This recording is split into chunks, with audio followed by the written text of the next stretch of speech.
I don't know what the hell I'm doing, but hopefully it'll look good. Good evening, peeps. The mould is made out of aluminium with P38 forming the fillet. I laid out 3 layers of pre-preg carbon onto the mould and then removed it so I could add the release film. This is not the normal thing to do, but I was trying to avoid the P38 from sticking to the carbon, as it did on the first one I made, even after adding many applications of release agent. I then put the carbon back onto the mould. Because I had preformed it, it wasn't an issue with it staying in place, fortunately. I now added the release film where you would normally place it. In order to create a smooth surface on both sides, I added 2 strips of aluminium and secured them with R-clips. Without this aluminium, the finish would not be smooth, resulting in extra post-cure work, and I didn't want that. Next came the breather cloth, which aids the removal of the air and also helps to prevent the vacuum bag being pierced by the mould's edges. Again, I managed to create an airtight bag so I didn't have to leave the vacuum pump attached. Yippee!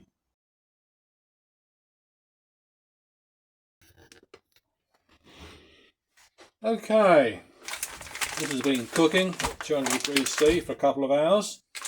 So let's see whether my experiment is being successful, which is where I'll put the release film on the mould and then the carbon fibre. Hopefully that will mean that the P38, which I formed the fillet from, won't stick to the carbon, which it did before.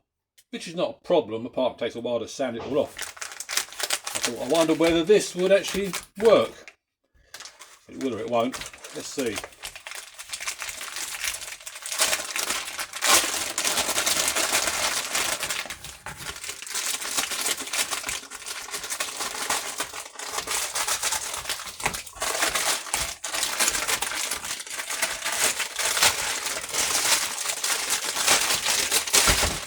A bit like Christmas.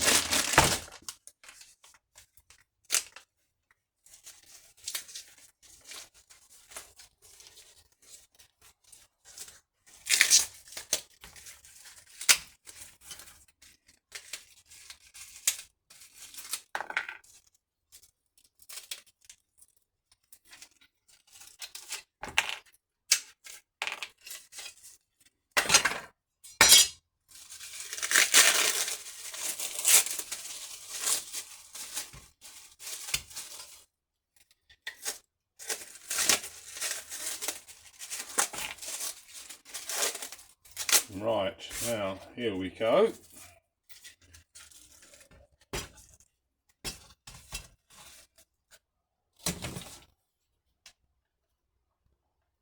It should come off relatively easily.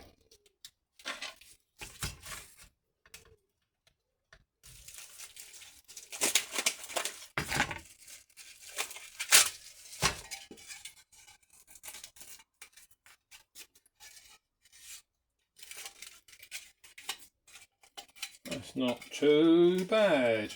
Yeah, a little bit of fettling there, but needs a bit of sanding.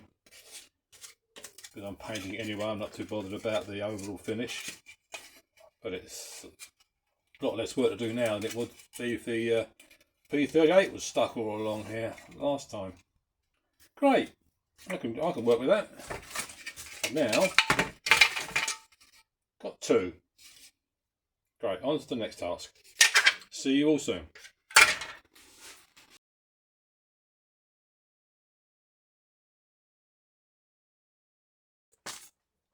Sometimes these hacks on YouTube and Facebook actually work. I do play around with a lot of these bloody things, these cable ties, and cut the end off, tip them out. But that works, but it's so easy to do that. They fall out and it's a pain. And someone suggested doing this. Just cut a little V in there. They can't fall out. But if you want one, you just do that, pull it, he says, and it comes out. Simple as that. And they can't fall out. You can actually put them back in again if you want. And that's brilliant. Bye for now.